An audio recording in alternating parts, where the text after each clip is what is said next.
Hi and welcome to this fourth video in this series of vlogs discussing internal investigations. My name is Iskander Fernandez, partner and head of BLM's White Collar Crime and Investigations team. Now, during the course of your internal investigation, you will want to consider the issue of data and how best to gather that data. The reason for looking at data is you will want to consider whether or not any documents that you secure point to the allegation that has been made in the whistleblown complaint or point away from that allegation that you have received.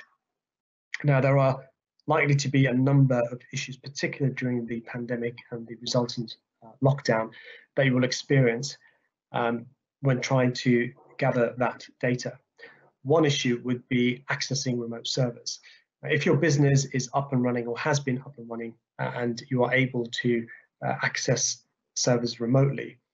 then that shouldn't be an issue. However, some businesses may struggle with that and probably don't have the capability of being able to retrieve documents, material remotely.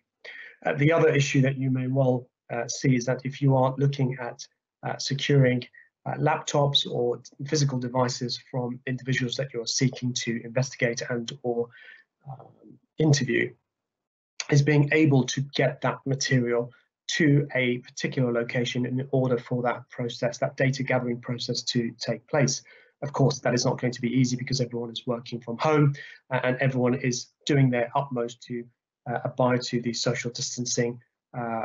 guidance that we've been given by the government.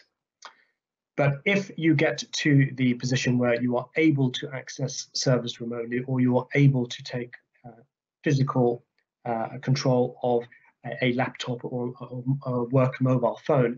the next step in the chain will be how best to retrieve that information from those devices. Now, unless you have an IT team that is particularly adept at doing these things and particularly aware of the forensic manner in which this data or material can be retrieved, it is always, in my experience, worthy to instruct the services of a third-party provider, due to the particular experience and the skill set that that particular advisor will, so third-party provider will have in retrieving that information in the most forensically sound manner. Now, this is important because if a report is made to an external regulator and or a investigative body, they may well consider how that material that you are seeking to rely on was secured or retrieved during the course of the internal investigation. And the last thing that you will want is to be criticized about the manner in which this information was withdrawn or secured. So have a think about employing the services of third-party external providers, and there are a number available these days that are adept at doing these things.